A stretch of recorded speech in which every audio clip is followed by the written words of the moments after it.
वादोळी आज उपोषणाचा माझा दुसरा दिवस आहे. कोणताही अधिकारी भेटायला आलेला नाही, प्रकल्प अधिकारी नाही, कोणताही अधिकारी नाही, अधिकारी नाही. आणि माझ्या जे मागण्या आहेत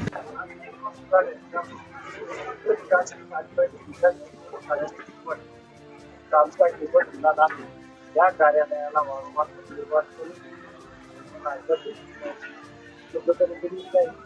माहिती उपस्थित करून त्यामुळे माझी शंका आहे की या कार्यालयामध्ये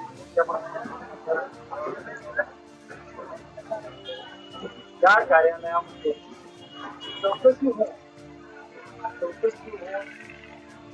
अधिकारी दोषी असेल त्यांच्यावर कठोरात कठोर कारवाई हो आणि त्यांना बदल करण्यात यावे माझी हीच विनंती आहे प्रशासनाला.